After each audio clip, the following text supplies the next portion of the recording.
Zava-dehibe ny fiarahana mifaly amin'ireo mpiara-miasa rehetra raha ny fanambarana nentin'ny ministry ny Indostria sy ny Fampandrosoana ny sehatra tsy miankina androany nandritra ny lanonana fanolorana ireo mpiasa nofokena mitam-pihavanana ho mariky ny asa-ramanitra arahantsika ny akon'izay.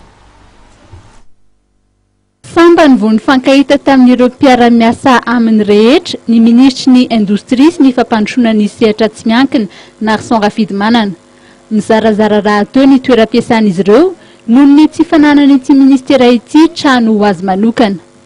Nandritra ny fionany izay notanterahany ity departemanta ity androany teto amin'ny tranom-pokon'olona Analakely ho fizarana ny nofokena mitam-pihavanana dia tsy adin'ny ministra no nitondra teny fisaorana ho an'ny mpiara-miasa rehetra. Manana ohatra ihany ny tenako fakahita aminareo ohatran'izao satria zava-dehibe ho ahy ny fakahita amin'ny mpiara-miasa. Manareo ohatra ny fisaorana anareo amin'izay volana vitsivitsy ny arahantsika izay. Inona dia tsy mifankahita aritsika fa hitako à travers ny directeur anareo, à travers ny mpiara-miasa aminareo teto ny zavatra nataonareo nandritran'izay volana izay ka misaotra betsaka.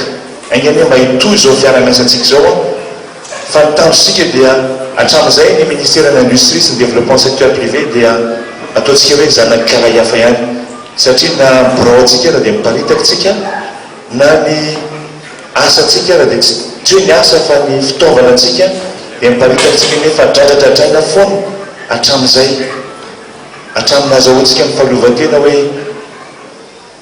moteur de développement dia ny secteur privé, moteur de développement de l'industrie.